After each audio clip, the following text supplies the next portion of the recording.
اعوذ باللہ من الشیطان الرجیم بسم اللہ الرحمن الرحیم۔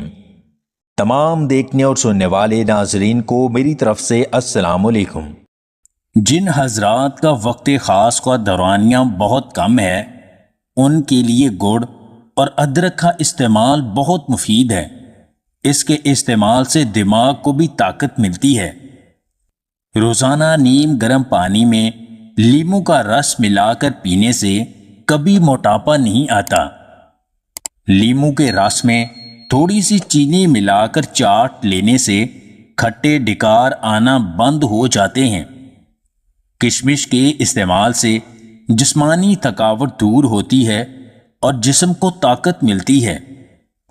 ہلدی کو پانی میں مکس کر کے اس گاڑھے پیسٹ کو جوڑوں پر لگانا جوڑوں کے درد کے لیے مفید ہوتا ہے۔ رات سونے سے پہلے پانی پینا صحت کے لیے بہت مفید ہوتا ہے۔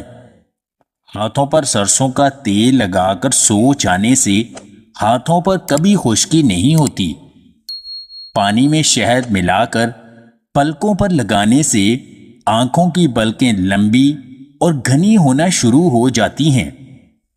چنبیلی کے پتوں کا پیسٹ ناک پر لیپ کرنے سے پیٹ کی چربی کم ہو جاتی ہے۔ گلے میں درد ہو تو اجوائن کے پتوں کو چبایا کریں، درد اور سوزش کے لیے مفید ہے۔ جن لوگوں کا سانس پھولتا ہے انہیں چاہیے کہ بند گوبھی کھایا کریں، بہت مفید ہے۔ دل کے مریض افراد سیڑھیوں پر چڑھنے سے زیادہ پرہیز کیا کریں۔ اپنا بہت سا خیال رکھیں، اپنے دل اور دماغ کو خوشی کا ذریعہ بنائیں، آپ کو کبھی افسوس نہیں ہوگا۔ اگر آپ کو ہماری یہ ویڈیو پسند آئے تو اسے لائک اور شیئر ضرور کیجیے گا، اور مزید ویڈیوز حاصل کرنے کے لیے دیسی ٹپس پوائنٹ چینل کو سبسکرائب کر لیں۔